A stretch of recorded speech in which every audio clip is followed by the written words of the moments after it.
Good day. This series of videos describes Niagara's Welland Canal, a fun place to watch ships up close. In this part, we snoop around Lock 1, Bridge 1, which is Lakeshore Bridge, the Drydocks. So this first spot it's just a spot on a road. There's no parking, so I would suggest just not to try to stay it out, but just to have a look from their car. The spot is on a curve on a hill. There's no parking there. There is parking nearby, like a quarter of a mile away, at Charles Ansell Park. There's no sidewalk. It's not busy. The road's not busy, but it might be tricky with a baby buggy or small children. If you choose to stop in your car, stay close to your car. This spot is at the north end, the downstream end of Lock 1. From here, you can see a north-facing gate. It's not a lock gate, but it's a water gate. It's here to support winter maintenance. If they need to work on the lower lock gate, they can close this north-facing gate. There's also a built-in water pump. The north-facing gate and water pump are somewhat obsolescent. They still work, but going forward, Seaway Management will probably opt to use stop logs instead. You can see the lock gate, the lower lock gate. Each gate is 50 feet wide and 80 feet high. The upper lock gates are a little smaller. They're roughly 50 feet wide and 40 feet high. At the little paved area, you can also see a building built into the side of the lock. This contains the machinery for operating the lower west lock gate and the west tainter valves for draining the lock. There is similar equipment at the east side of the lock.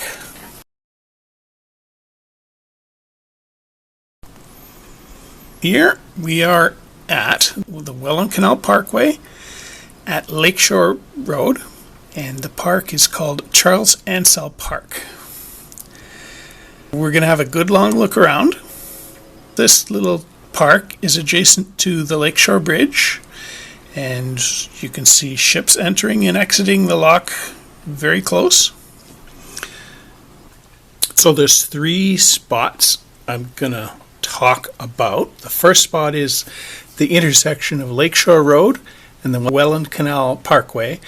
The same double track rail bed that I described earlier. It comes up from the lake up that long slope, comes across Lakeshore Road, and then goes south along the canal side. A couple of 100 yards west along Lakeshore Road, you can see a red and white metal frame tower. On top is the back range light for the Port Weller Harbor entrance. The northwest corner of this intersection, it's a wild parky looking area. That's Malcolmson Eco Park. It's fairly large. Bridge 1, the Lakeshore Road Bridge, is a rolling bascule bridge.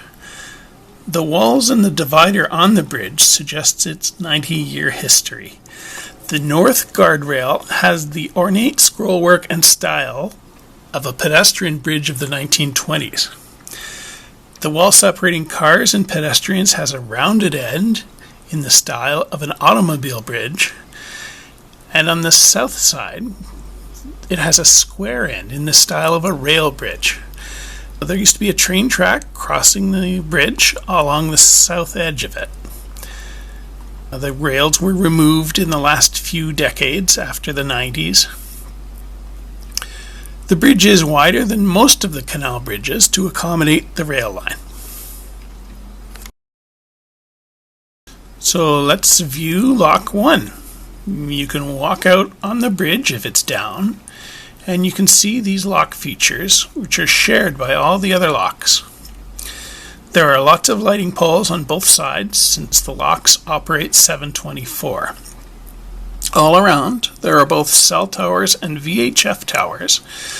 The VHF towers are for two-way radio communications between ships and Seaway Management. The upper lock gates are close to you, Note there's a bar connecting the top of each lock gate to the little building housing its hydraulic equipment. All the original lock and bridge motors were replaced in the 2005 to 2010 window with new hydraulic motors. The new motors each have 2 speeds, including a new low closing speed to reduce wear and tear on hinges and on the moving equipment. You should be able to see lots of paint scrapes on the concrete on both sides of the lock. Some of these ships just barely fit. So midway along the west wall of the lock, you can see 3 hands-free vacuum mooring devices that hold the ships in place while the lock is filling or draining. If the water is up in the lock, you can see the yellow traveling suction devices as well. Along the side of the canal, you can see an emergency backup mooring system. So there's wire rope winches, 2 or 3 at this end and 2 or 3 at the other end. And there's these wooden blocks that are fenders, emergency fenders. And if the vacuum mooring devices failed for some reason, they could get by. Over the far end of the west wall, there is a black rectangular electronic sign which displays the remaining space in meters in front of the ship. A similar sign is at this end of the lock, facing the other direction, that displays the same number. At the far end of the lock, you can see semicircular things near the lock doors. Those cover up the machinery that open and close the lower lock gates. On the far end of the east wall, you can see the arrestor boom arm. You may or may not see, I need my binoculars to see the cable that the boom arm is holding.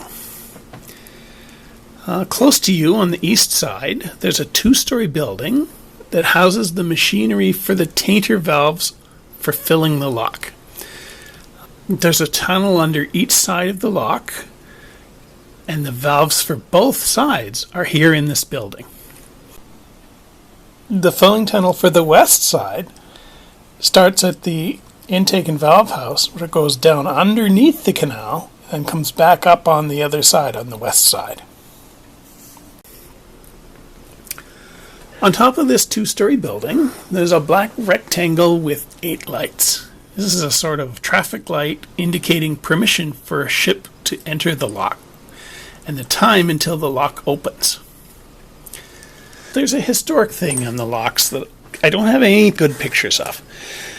Before the vacuum mooring devices were installed, there used to be, halfway up the locks, there used to be mooring posts, bollards, and inside the locks there was a gallery for workers to walk to these mooring posts. So I don't know under what special circumstances these mid-level mooring posts were used. Since the vacuum mooring devices have been put in, they've all been removed. So that's everything I can tell you about the locks themselves. Past the moving part of the bridge and past the lock, there's a spillway for excess water and a little power station.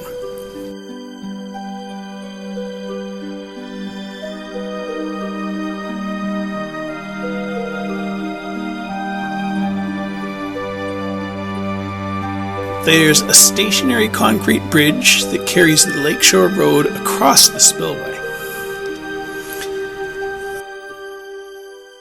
Port Weller Drydocks extends from Lakeshore Road south along the canal for roughly half a mile. During 1956 to 1993, roughly 42 ships were built here at Port Weller Drydocks. Since 1993, no new ships have been built, but it's still used for maintaining existing ships. There are 2 dry docks. The Drydocks can each fill and empty using gravity, so without any pumps. Separate from the Drydocks themselves, the shipyard can work on one ship that's tied along the canal side dock wall, and there's room for waiting tugboats as well. There's a big dockside crane that moves on a track. It can move along the dockside, and it can also move along the side of one of the Drydocks. Toward the south side near the dock, you may spot a couple of old ship propellers, although you can't get to them. Wind turbine blades have been piled there for years, and some may still be there.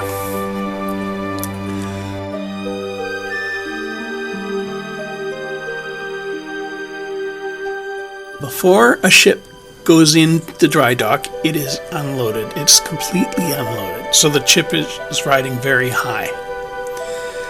Nearby, in the water on the north side of the dry docks, you can see two concrete circular structures. These are called dolphins. A dolphin is a pier in the water for boats to tie up to. One of the dolphins is very close to the shore and part of the structure that tugs tie up to. South of the dry docks along the east shore, there are two more dolphins protecting the second location for spare lock gates underwater. So, at the small craft dock, there's one pair of lock gates. This is the other location that has two more pairs of lock gates. The rest of the features are back at the parking lot. While you're going, have a look at the south pier that leads south from Lock 1. And in the distance to the south, you can see Lock 2. Looking south, the west shore has a tie-up wall. Tie-up walls are typically long enough for one Seaway Max ship. 100 yards south of the bridge, 8 bollards south, on the west shore, there's a box-like metal fixture in the ground.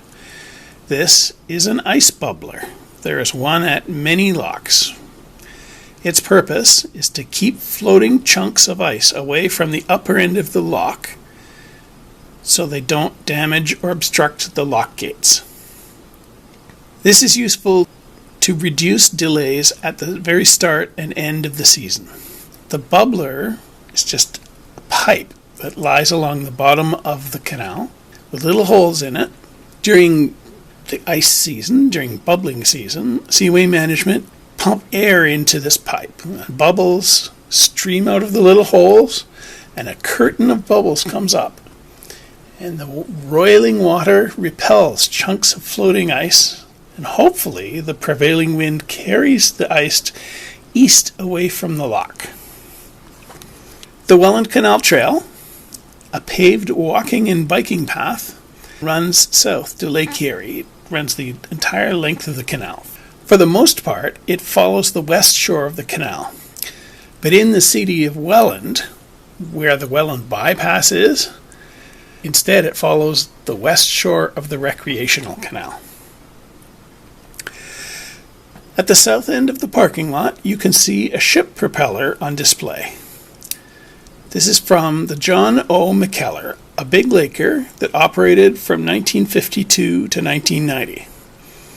It was a big bulk carrier, 90% of Seaway Max size, and the propeller is similar in dimensions to modern big lakers propellers.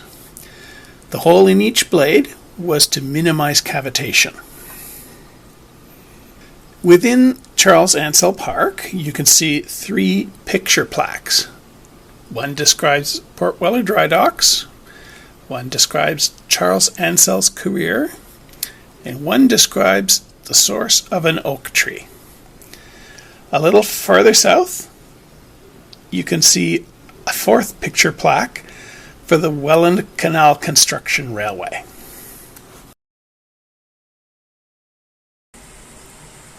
Oh, come on, guys. We're done with birds. Seriously. Let's talk about the railroads that historically ran through this area. From 1913 to 1993, for a 60-year window, there were 3 different uses. First, I'm going to talk about the rail usage for the canal construction. The Welland Ship Canal Construction Railway was a short-lived but busy railway company that operated from 1913 to 1934 as part of the effort to construct this canal.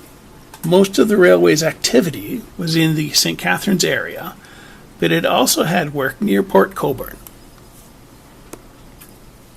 There was a rail connection from the CN main line to a rail depot near Lock 4.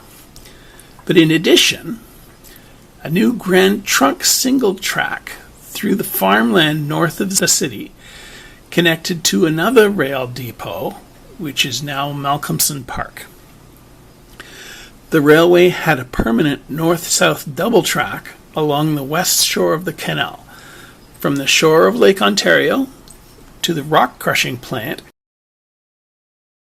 The Welland Canal's parkway follows much of this path. Temporary tracks were built and moved around as required to dig out the canal and the locks. The canal transported supplies like concrete, steel, coal, and water to the required locations. The railway and construction equipment all were steam-powered and so constantly needed coal and clean water. Supplies came in by both rail and ship. Keep in mind that trucks were not a thing yet.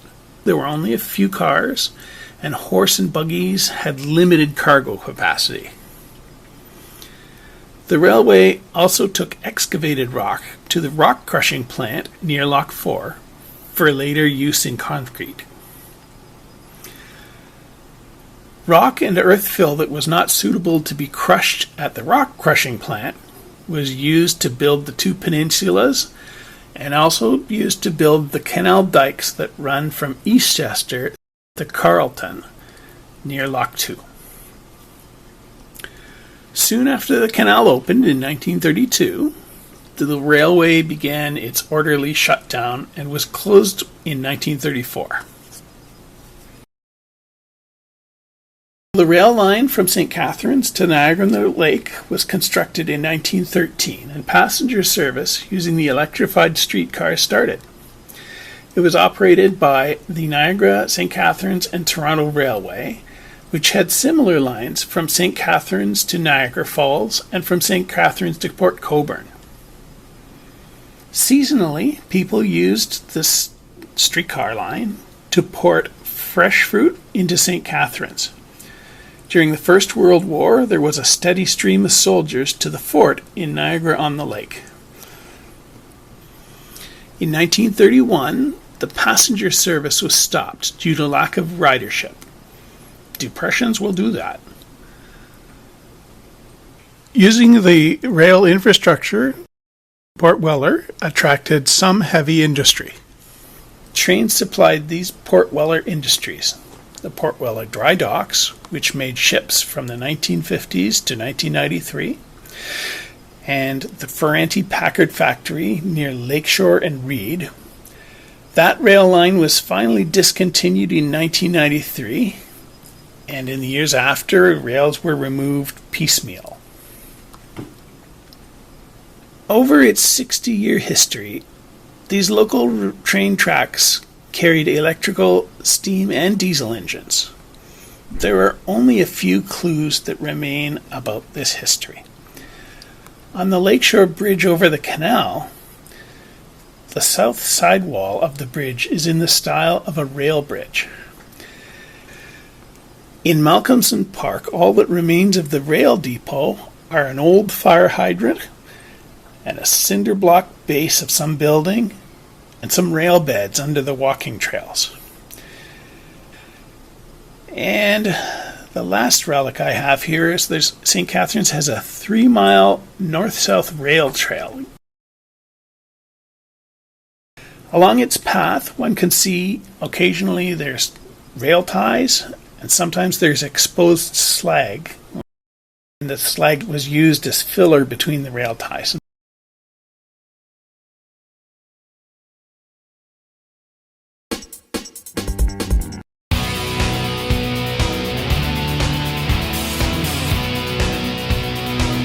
That's all I've got. Comments are welcome. Check out the other videos. Thanks for your time, and I'll see you by the canal.